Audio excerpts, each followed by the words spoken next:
savoir tout ce qui se passait. Bon, c'est horrible, mais c'est pour garder la mémoire.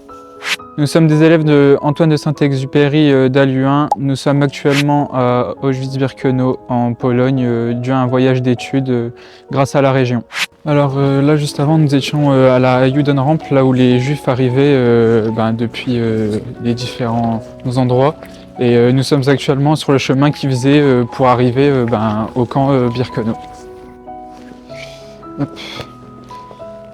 Qu'est-ce qui s'est passé d'arriver là du coup? Bizarre, très bizarre.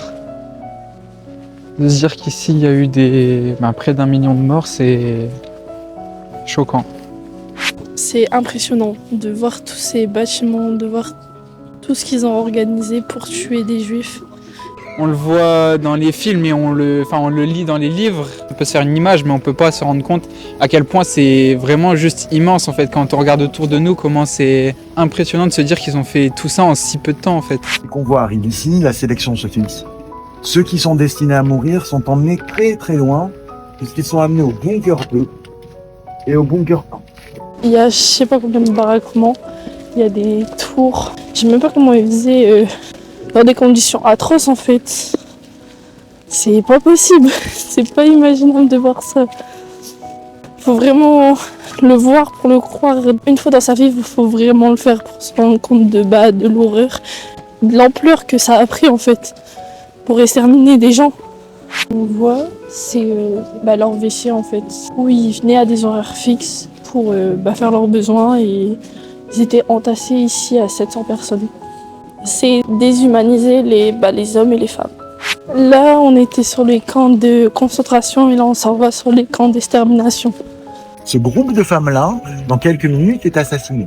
Et en même temps, on continue à faire la sélection des hommes. Alors, une bataille se livrait dans la chambre à gaz.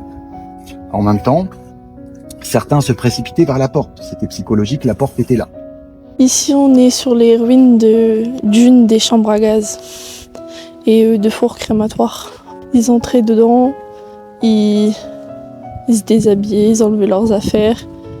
Puis après, ils étaient gazés. Après, ils enlevaient tout ce qui restait, les cheveux, les dents. Puis ils les brûlaient. Et je crois que c'est l'un des endroits les plus forts ici. On ressent le plus de trucs. Savoir tout ce qui se passait, bon, c'est horrible, mais c'est pour garder la mémoire. On est au mémorial sur le camp d'Auschwitz et je vais déposer une gerbe pour la mémoire de tous les déportés et tous les assassinés du camp d'Auschwitz. Sachez-le, votre capacité d'indignation sera toujours une force pour démontrer les injustices et les discriminations dont vous pourriez être des témoins à l'avenir.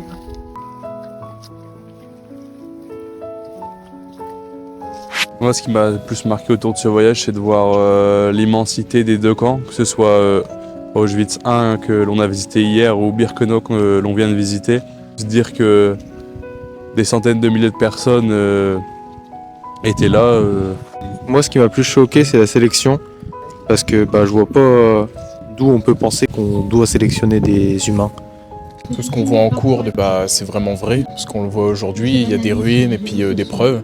Ne jamais ignorer ce qui s'est passé, le transmettre au maximum de gens pour éviter que dans le futur ça se réitère, qu'on ait à reconnaître des horreurs comme ça, parce que on n'a pas à faire ça en fait, c'est pas normal en fait.